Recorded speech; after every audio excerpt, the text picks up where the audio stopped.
Bonjour à tous et bienvenue dans cette nouvelle vidéo. Alors ça fait quelques temps qu'on ne s'est pas parlé, mais le chantier a pas mal avancé, donc je vais vous montrer un peu tout ce qui s'est passé depuis la fin du calendrier de l'Avent, étage par étage. On est parti.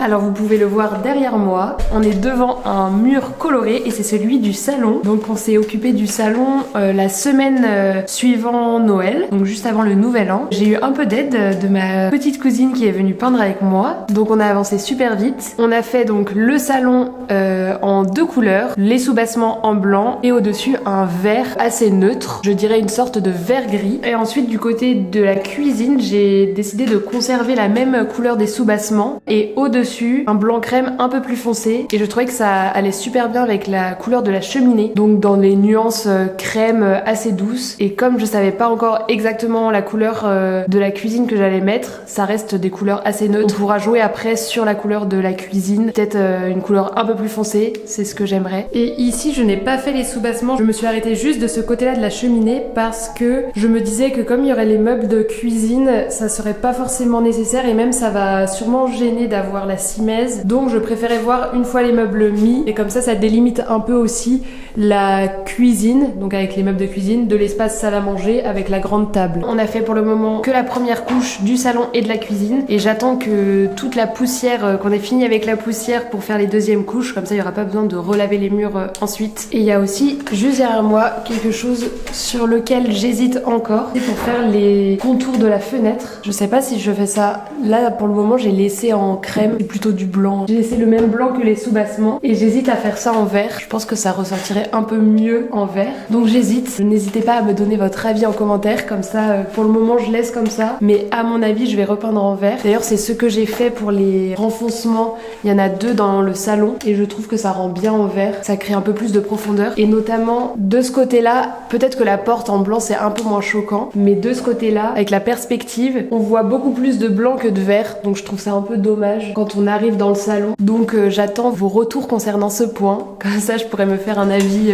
un peu plus éclairé. Ensuite, un point sur lequel j'ai avancé pas mal au rez-de-chaussée, c'était la délimitation entre le salon et la cuisine. Donc ça, je vous en avais déjà parlé parce qu'en posant les moulures, j'avais laissé un écart sur le mur entre le salon et la cuisine parce que je voulais mettre une séparation pour créer quand même un peu plus de pièces distinctes. Donc déjà la séparation elle est par la couleur, mais je voulais quelque chose de physique aussi et donc j'ai dessiné comment on peut appeler ça? On va appeler ça le séparateur. J'ai dessiné un séparateur et là il a été posé hier par le menuisier, donc je suis super contente. Alors pour le moment c'est en bois brut, mais ce que je compte faire c'est mettre des moulures pour rappeler le mur, enfin que ça fasse beaucoup plus la continuité du mur. Et même sur les poteaux j'aimerais bien mettre un peu plus de moulures, un peu pour que ce soit un peu plus personnalisé et que ça rentre dans le style du salon et de la cuisine. Et dans l'encadrement supérieur, je pensais laisser ça comme ça. Pourquoi pas mettre une petite déco au milieu posée sur le rebord, mais après le rebord est assez fin. Donc je ne sais pas encore, peut-être mettre un petit support pour que je puisse mettre des fleurs ou...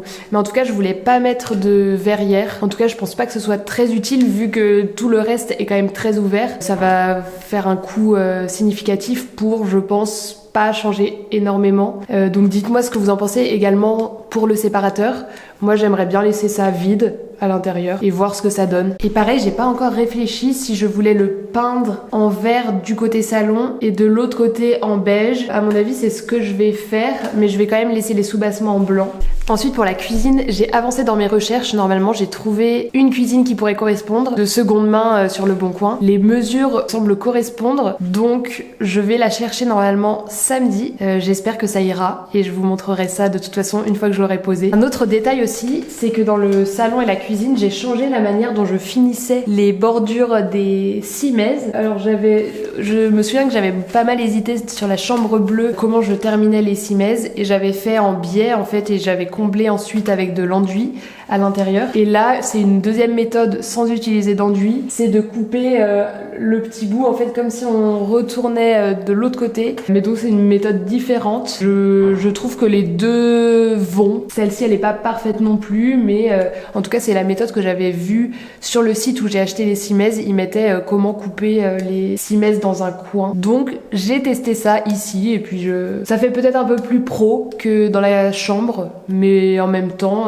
les deux ont leurs avantages et leurs inconvénients on va dire. Ensuite on a aussi pas mal avancé sur la cage d'escalier. On a continué à faire quelques couches d'enduit et j'ai passé la première couche en bas de la cage d'escalier avec la couleur qui serait sûrement définitive et donc c'est la même que celle des sous-bassements au premier étage. Comme ça on reste un peu dans les mêmes teintes et je voulais quelque chose d'assez sobre pour la cage d'escalier comme ensuite on arrive dans des chambres très colorées. Je voulais quelque chose qui fasse quand même harmonieux et qui rappelle aussi l'entrée et la salle à manger cuisine qui restent des pièces assez douces en termes de couleurs. Et de la même manière on a commencé également à faire la première couche de couleur sur les portes des paliers pour les chambres. Donc du côté de la chambre la porte sera peinte de la couleur de la chambre, mais de l'autre côté je voulais pareil avoir cet aspect un peu plus harmonieux et doux dans le palier et donc j'ai repris la même teinte que celle de la cuisine. Donc cette fois-ci la couleur un peu plus foncée, le blanc un peu plus foncé qui se trouve sur les parties supérieures des murs. Et pareil donc là pour le moment la couleur ressort pas exactement comme elle est, ça fait un peu plus gris, mais ce sera une couleur un peu plus vanille qu'on trouve dans la cuisine. Alors on va monter au premier étage parce que là aussi ça a pas mal avancé et je vous montre ça tout de suite.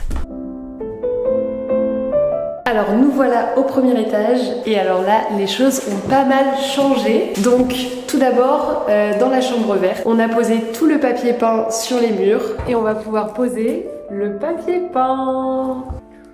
Ça change radicalement l'aspect de la chambre et on adore. C'est exactement l'esprit que je voulais donner à cette pièce. Je trouve que ça permet également de rendre la pièce un peu moins sombre. Il y a quand même une prédominance de blanc sur le papier peint. Et le vert est exactement le même qu'on a mis sur les murs. Donc ça correspond parfaitement. On est super contente du résultat. Donc on a également peint la porte, peint tous les contours des portes. On a peint les petites plaintes qui restaient d'origine. Et il restera les plaintes à poser dans le reste de la pièce. Et là aussi, il n'y a eu que la première couche de peinture qui a été faite. Donc, et en fait on a fait pas mal de poussière avec la prochaine chose que je voulais vous présenter, le parquet.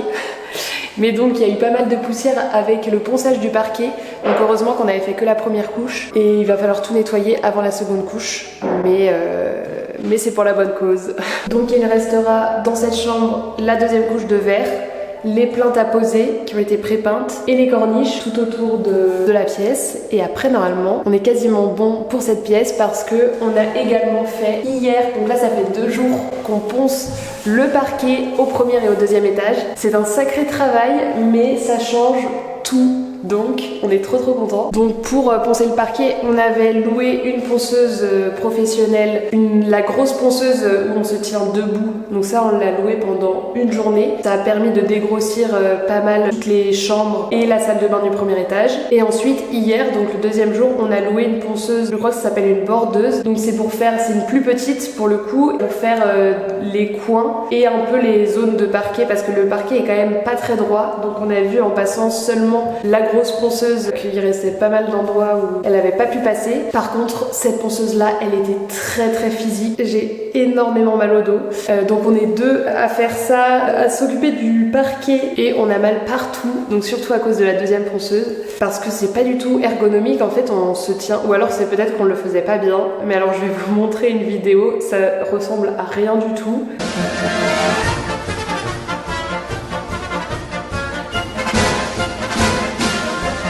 Mais c'est efficace, donc on a quasiment fini, notamment la chambre verte, elle est terminée. Et après aussi pour les plus petits coins encore et les endroits où même la bordeuse ne passait pas, on a fait avec la ponceuse à la main. Donc ça aussi assez physique et en plus ça faisait beaucoup de poussière parce qu'on n'avait pas l'aspirateur qui allait avec. On avait bien sûr mis des masques.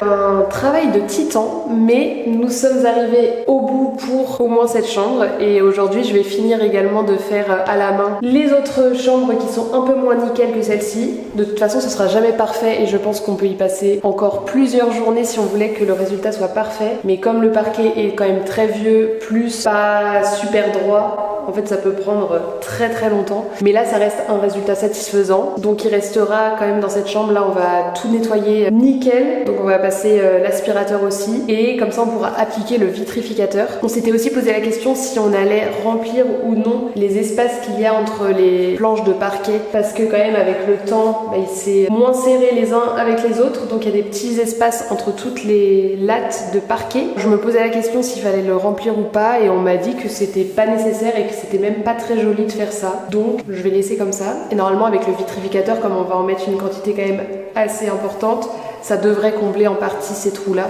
Et pour finir bien la chambre aussi, il faudra que je rajoute des petites baguettes sur les coins, des petites baguettes d'angle, comme ça le papier peint ne s'en ira pas avec le temps et ça fera un peu plus fini. Alors dans la salle de bain maintenant, là c'est certainement la pièce où le parquet est le plus abîmé. Ici pour le coup on va combler les espaces entre les lattes de parquet, parce qu'il va vraiment falloir que ce soit solidifié un maximum. Je pense qu'on va aussi mettre pas mal de tapis, ou enfin il faudra quelque chose pour protéger le parquet. Il y aura une douche et de l'eau. Et donc dans la salle de bain on a bien avancé aussi, puisqu'on a posé un petit bout de cloison pour séparer la douche, et à côté il y aura les WC, et on trouvait ça sympa de créer une petite séparation plutôt que de mettre une vitre en verre tout le long. Et donc vous voyez en jaune on a appliqué un produit hydrofuge pour protéger la cloison avant d'appliquer le carrelage. Et ça aussi j'ai reçu le carrelage que je vais mettre dans les douches hier. On va pouvoir s'occuper de ça aussi très bientôt. Dans la chambre bleue il n'y a pas énormément de choses qui ont changé, puisqu'on était déjà presque bon à la fin du calendrier de l'Avent, qui a eu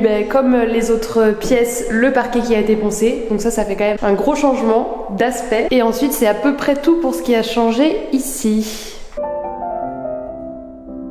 Nous nous retrouvons au deuxième étage pour la suite de la présentation de l'avancée des travaux, et on est le lendemain. Je n'avais pas fini de filmer hier. Donc pour le deuxième étage on a un petit peu avancé aussi, mais on avait déjà pas mal avancé pendant le calendrier de l'Avent. Donc ce qui a changé essentiellement, c'est comme au premier étage, le parquet. Là aussi on a tout fini de poncer, les deux chambres et le palier, mais on n'a pas encore poncé la salle de bain parce qu'on hésite encore à garder le parquet dans la salle de bain, parce qu'il est quand même en très mauvais état. Toutes ces lattes qui sont très abîmées en plein milieu de la salle de bain. Sinon le reste il est dans le même état que le parquet ailleurs, qu'on a réussi à récupérer pas mal. Il y a juste cet endroit là quand même qui est un peu critique, donc peut-être qu'on va quand même le conserver, et on va juste changer quelques bouts de bois qu'on va remplacer par des nouvelles lattes de parquet. Donc on s'est occupé du parquet, on s'est également occupé de mettre les simèzes dans la chambre terracotta et la chambre marron. Ça fait un peu plus fini. Également on a accroché la rambarde, comme ça on ne peut plus tomber